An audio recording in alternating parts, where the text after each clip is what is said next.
Saya Iza Afifah. Saya Nur Syafiqah binti Muhammad Fauzi. Saya Nurhanin Umairah binti Alim. Saya Nur Quratul dari Liberta Faizal. Dan saya Nur Aina Fatia binti Hasdi akan membentangkan tajuk Bab 11 Transformasi Isometri Putaran.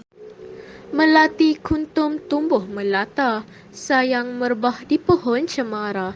Assalamualaikum mulanya kata, saya sembah pembuka bicara. Assalamualaikum warahmatullahi wabarakatuh. Saya Nur Aina Fatia binti Hasdi dari kumpulan 4 akan membentangkan tajuk Bab 11 Transformasi Isometri 11.4 Putaran. 11.4 Putaran. Sifat imej bagi putaran terbahagi kepada 3 bahagian. Yang pertama, imej yang dihasilkan mempunyai bentuk, saiz dan orientasi yang sama dengan objek. Yang kedua, pusat putaran ialah satu titik pegun. Yang ketiga, jarak semua titik ialah satu titik pegun. Isi kandungan tajuk putaran terbahagi kepada 3 bahagian. Yang pertama ialah putaran dalam pelbagai perwakilan. Yang kedua, menentukan imej dan objek bagi putaran. Bagi tajuk ini, terdapat 2 kaedah yang digunakan, iaitu kaedah pertama, menggunakan kertas surih dan yang kaedah kedua, menggunakan protractor. Tajuk ketiga pula ialah penyelesaian masalah. Dalam tajuk ini, terdapat 3 komponen kecil yang akan kita pelajari. Yang pertama, menentukan pusat, sudut dan arah putaran. Yang kedua, menentukan koordinat imej apabila koordinat objek diberikan. Dan yang ketiga, menentukan koordinat objek apabila koordinat imej diberi. Okey, tajuk pertama yang kita akan belajar ialah putaran dalam pelbagai perwakilan.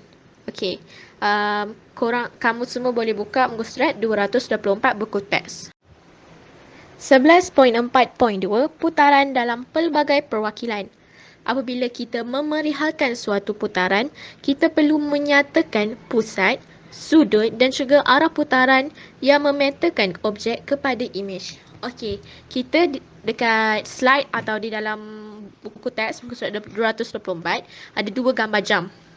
Okey, satu gambar jam yang mengikut arah jam and then lagi satu yang mengikut lawan arah jam. Okey, 2 ni adalah arah bagi putaran.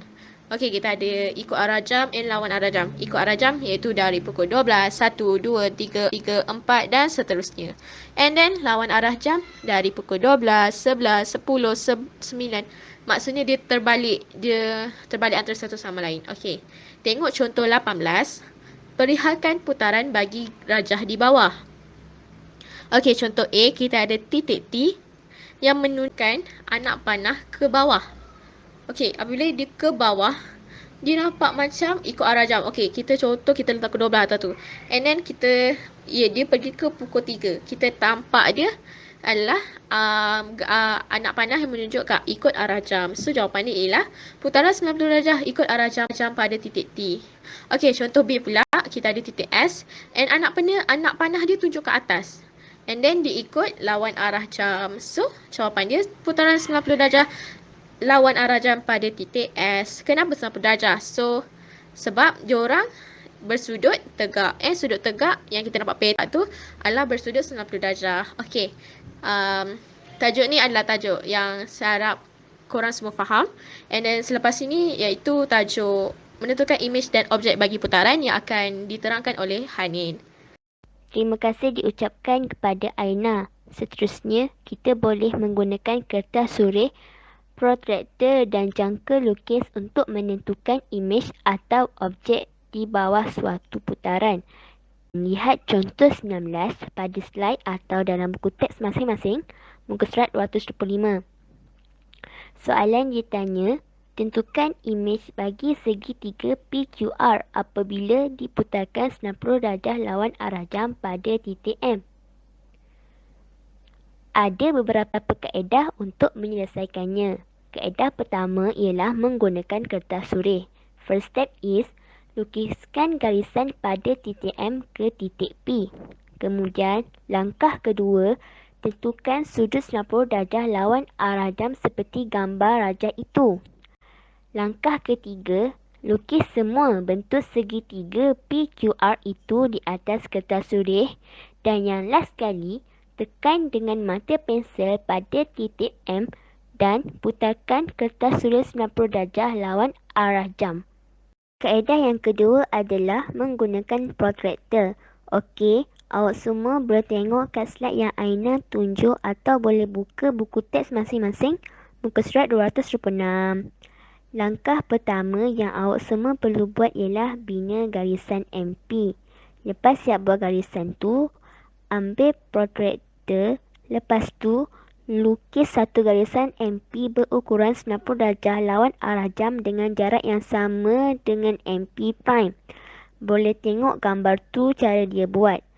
Dan langkah ketiga, ulang je yang langkah kedua tu dengan garisan MR dan MQ. Dan yang last sekali, sambungkan semua titik P prime, R prime dengan Q prime itu menjadi sebuah segitiga yang sama dengan PRQ. Okey, sebagai tambahan, boleh tengok dekat buku teks masing-masing yang dia ada kata tip tu. Jika soalan menggunakan grid segi empat sama, maka putaran 90 darjah, 180 darjah dan 270 darjah tidak perlu menggunakan protractor. Saya serahkan pembentangan ini kepada rakan sekerja saya iaitu Izzah. Terima kasih. Tajuk keempat, penyelesaian masalah menentukan pusat, sudut dan arah putaran. Contoh 21 ialah ABC ialah imej bagi ABC di bawah suatu putaran. Tentukan pusat, sudut dan arah putaran itu.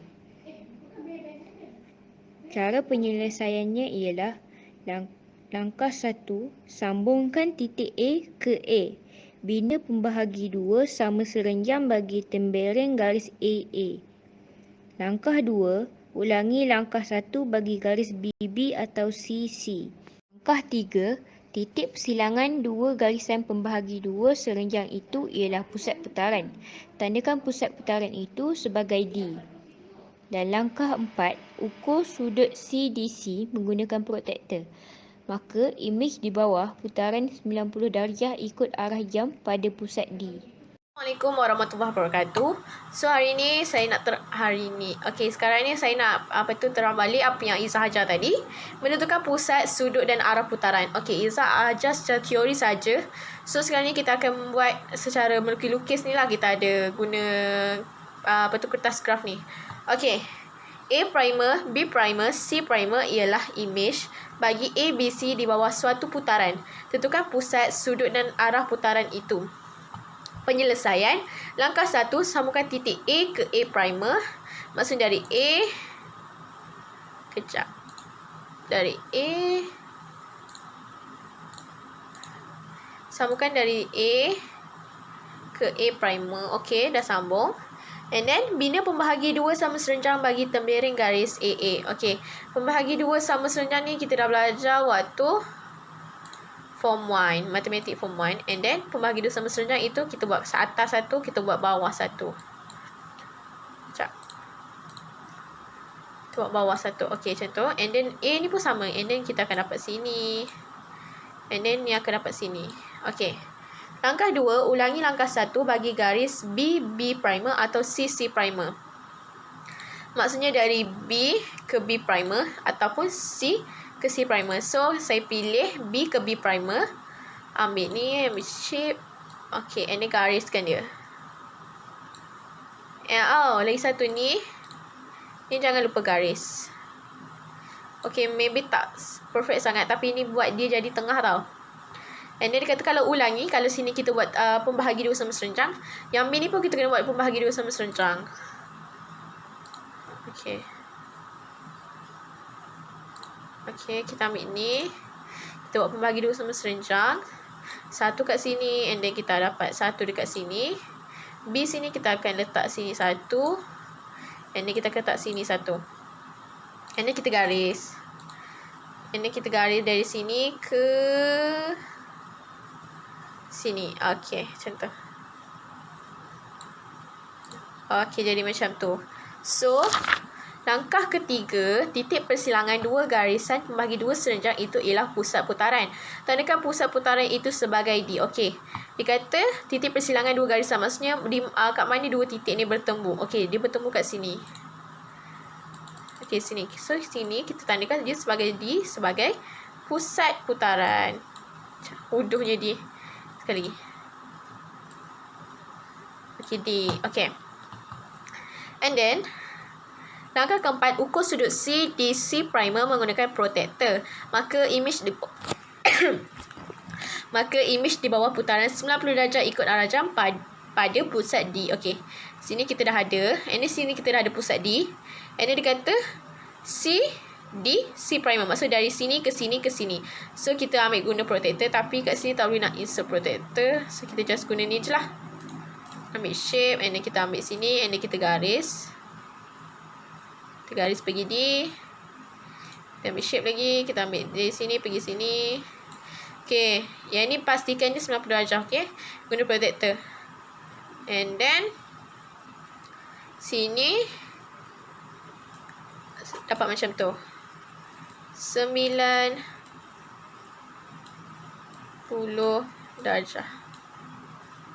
Tak ada C. Itu. Okay. Dapat 90 darjah kat situ. And then, inilah jawapan akhir dia. So, harap korang faham. Bye. Seterusnya, kita akan menentukan koordinat imej apabila koordinat objek diberikan. Contoh 22, tentukan koordinat imej bagi titik A, -3, 2 di bawah suatu putaran 90 darjah ikut arah jam pada asalan O. Langkah penyelesaiannya adalah, langkah pertama, sambungkan garis OA itu. Dan seterusnya, putar garis OA pada asalan O menggunakan protractor ikut arah jam dengan sudut 90 darjah. Daripada rajah, koordinat bagi imej A primer itu ialah 2, 3. Ni untuk mudah faham yang macam kat dalam konteks. Langkah pertama, kena sambungkan garis O, titik O ke titik A. Lepas tu, kena guna protractor. Lepas ambil protractor, kita tandakan titik pada sudut 90 darjah dan sambungkan pada titik asalan O. Kemudian dapatlah koordinat bagi imej A primer.